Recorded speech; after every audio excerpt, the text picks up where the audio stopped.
ఎక్కడి నుంచి వస్తున్నావు? నాకు తెలుసు, ప్రకాష్ దగ్గర నుంచి కదూ? తంబు మర్డర్ కేసు ఇన్వెస్టిగేషన్ చేసింది నేనే. అతన్ని నేను కావాలని చంపలేదు సార్. ఒక కుర్రాన్ని కాపాడే ప్రయత్నంలో అలా జరిగింది. తెలిసి చేసినా తెలియక చేసినా తప్పే అని ఫీల్ అయ్యాను.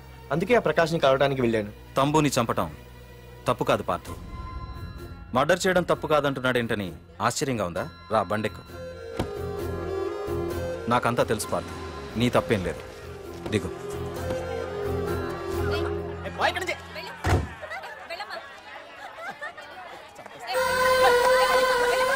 ఆమె ఎవరో తెలుసా? నాకంటే ముందు నా పోస్టులో ఉన్న పోలీస్ ఆఫీసర్ భార్య.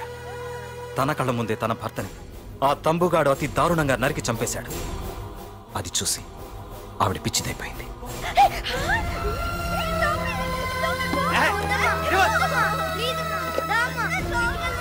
ఆ కుర్రాడు ఆవిడ కొడుకు. చదువుకుంటూ ఆడుకోవాల్సిన వయసులో తన పిచ్చి తల్లిని జాగ్రత్తగా చూసుకోవడానికి రోడ్డున పడ్డాడు. ఆ పెద్దాయన్ని చూడు. 6 సంవత్సరాల క్రితం తన కూతురి పెళ్లి కోసం బట్టలు కొనడానికి కూతురుతో పాటు సిటీకి వచ్చాడు. తంబుగాడు ఆ అమ్మాయిని ఎత్తుకుపోయాడు. ఆ రోజు నుంచి ఈ రోజు వరకు తన కూతురు ఉందో లేదో తెలియకపోయినా ఎప్పటికైనా తిరిగి ఇవ్వకపోతారా అన్న చిన్న ఆశతో ఈ సిటీలో ఉండిపోయాడు. వీళ్లే కాదు పార్థు, ఒక్కసారి అటు చూడు. పశువులు కూడా ఉండలేని ఈ మురికి నీళ్ల పక్కన వీళ్ళు ఎందుకుంటున్నారో తెలుసా? ఆ ప్రకాష్ గాడు తన తమ్ముడి పేరు మీద మల్టీప్లెక్స్ కట్టడానికి వీళ్ళుండే ఇళ్లని ఖాళీ చేయించి తన సొంతం చేసుకున్నాడు. వాణ్ణి ఎదిరించలేక వేరే దారి లేక వీళ్ళంతా ఈ దుర్భరమైన జీవితాన్ని గడుపుతున్నారు. ఇప్పుడు చెప్పు పార్థు, తంబుని చంపడం తప్పని ఇంకా నువ్వు ఫీల్ అవుతున్నావా? నువ్వు అడగచ్చు, ఇన్ని జరుగుతుంటే మీరేం చేస్తున్నారని. మా అధికారమే మాకు అడ్డమైంది. ప్రకాష్ గారిని టచ్ చేస్తే చాలు మినిస్టర్స్ నుంచి ఫోన్ కాల్స్, ఒక్కడుగు ముందుకేస్తే చాలు వెనక్కి రమ్మని హైకమాండ్ నుంచి ఆర్డర్స్. నా దృష్టిలో ప్రకాష్ని అరెస్ట్ చేయకపోవడం ఎంత తప్పో నిన్ను అరెస్ట్ చేయడం కూడా అంతే తప్పు. ఇదిగో నీ పర్స్. తంబు డెడ్ బాడీ దగ్గర దొరికింది. పార్థు, నిశ్చింతగా ఊరెళ్ళి నువ్వు ప్రేమించిన అమ్మాయిని పెళ్లి చేసుకుని హ్యాపీగా ఉండు. చూడు, నిన్ను నువ్వు రక్షించుకోవడానికి ఆ ప్రకాష్ని కాని వాడి మనుషుల్ని కానీ ఏమైనా చేయి. నీ వెనక నేనున్నాను. Wish you all the best.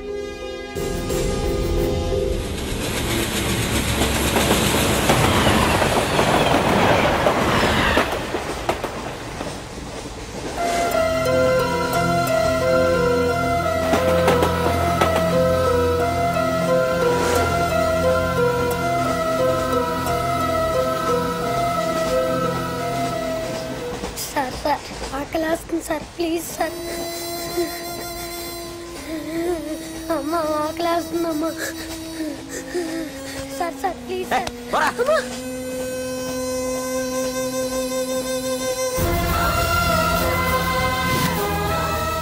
APJ Abdul Kalam.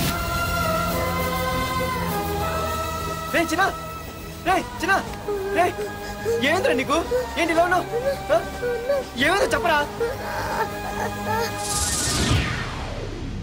చెప్పు. వాట్?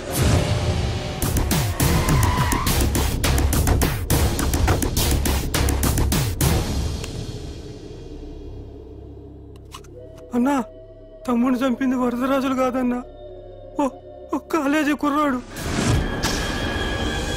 ఎవడ్రా? ఎక్కడుంటాడు వాడు? చెప్పు. పేషెంట్ ని డిస్టర్బ్ చేయకండి. అతను ఇప్పుడే కోమా నుంచి కోలుకున్నాడు. చనిపోయే ప్రమాదం ఉంది. రే, నా తమ్ముడు ఆల్రెడీ చచ్చిపోయాడు రా. వెళ్ళు. చెప్పు. అన్నా, ఆడెక్కడ ఉంటాడో తెలియదు కానీ ఆడితో పాటు స్కూల్ కుర్రాడు కూడా ఉన్నాడన్నా. రే, వీడిని బండి ఎక్కించండి. అలాగే అన్నా.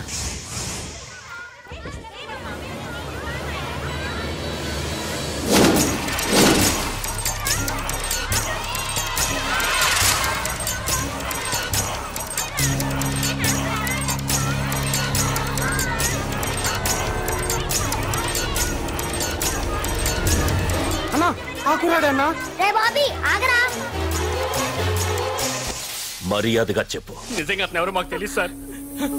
తెలియకుండానే వాడితో మీ కొడుకుని స్టేషన్కి పంపించారా? చెప్పు. చెప్పు చెప్పు చెప్పు చెప్పు చెప్పు చెప్పు. తెలియకుండానే వాడితో స్టేషన్కి పంపించావా?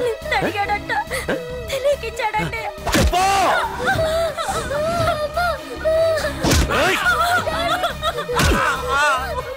చెప్పవే, చెప్పు చెప్పు.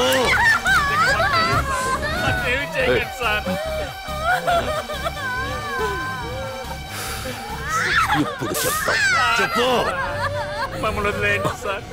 చెప్పు చెప్పు. తెలీదా?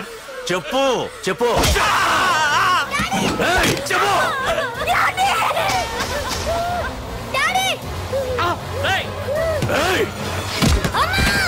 చెప్పు, ఇప్పటికైనా చెప్పవే. వాడు నా చేతిలో చావాలి. చెప్పు.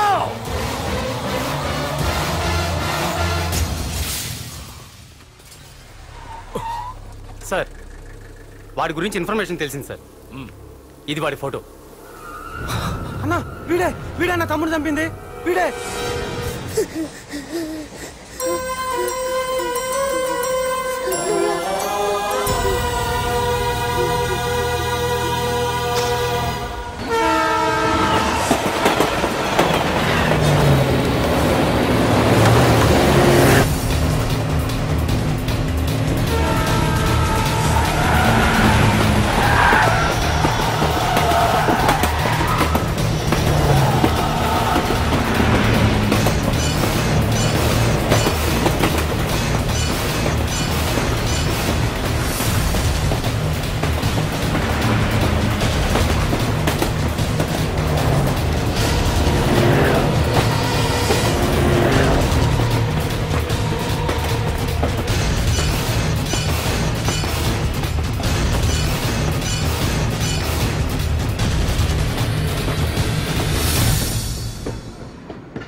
అయ్యో, మన భోగిలు విడిపోయాయి.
నిన్ను తలుచుకుంటే చావును తలుచుకున్నట్ట. అంత మగాడివా? ఇప్పుడు తలుచుకోరా, ఎవరిని తలుచుకుంటావు?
గురించైనా ఒకసారి ఆలోచించు ప్రకాష్. ఇప్పుడు నా ఆలోచన, ఆవేశం అంతా పార్థుగాడి చావు గురించే.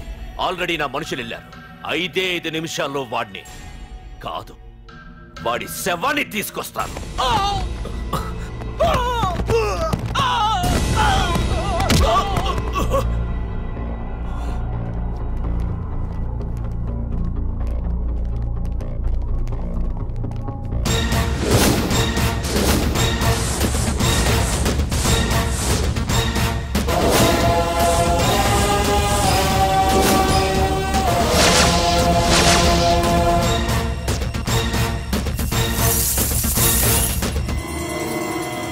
పార్థు, రేయ్, నువ్వు జీవితంలో ఏ తప్పైతే చేయకూడదో అదే చేశావు.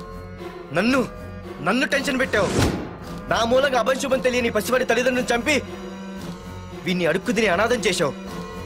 నీ వల్ల అన్యాయం అయిపోయిన ఈ పసివాడి మీద ప్రమాణం చేసి చెప్తున్నా, నా పెళ్లికి పంతులు పంచాంగం చూసి పెట్టిన ముహూర్తం ఈ 28. అప్పటి వరకు నేను ఇక్కడే ఉంటా. నీ ప్రతి అడుక్కి ఎదురొస్తా. నీ రౌడీ రాజ్యాన్ని నేలకూలుస్తా. నీ రాక్షసత్వం వల్ల ఇప్పుడు వీడు ఏ స్థితిలో అయితే ఉన్నాడో అదే స్థితికి నిన్ను తెచ్చి నడి రోడ్డు మీద నిలబెడతా. దానికి నేను పెట్టిన ముహూర్తం ఈ నెల 19.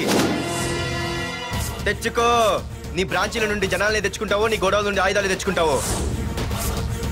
ఒరే ప్రకాష్, పొరపాటున నా పొరచేయి తగిలితేనే పైకి పోయాడు నీ తమ్ముడు. అదే నే మనసు పెట్టి పిడికిలి బిగించి కొట్టానంటే పునర్జన్మ లేకుండా పోతావు.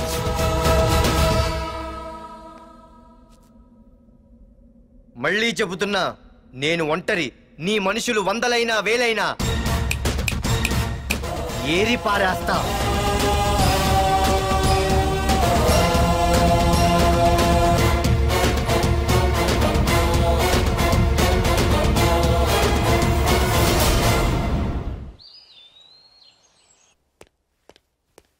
నాన్నా, పార్థు ఏం నాన్నా? నేను ఇంత టెన్షన్ పడుతుంటే నువ్వేం మాట్లాడవేంటి? పార్థు తనని నమ్ముకున్న వాళ్ళని టెన్షన్ పెట్టడు, తనతో పెట్టుకున్న వాళ్ళకి టెన్షన్ పెడతాడు. అవునమ్మా, ఒక్క ప్రకాష్ కాదు, 100 మంది ప్రకాష్లు అడ్డొచ్చినా వాళ్ళంతు చూసి పెట్టిన ముహూర్తానికొచ్చి నీ మెళ్ళో తాళి కడతాడు.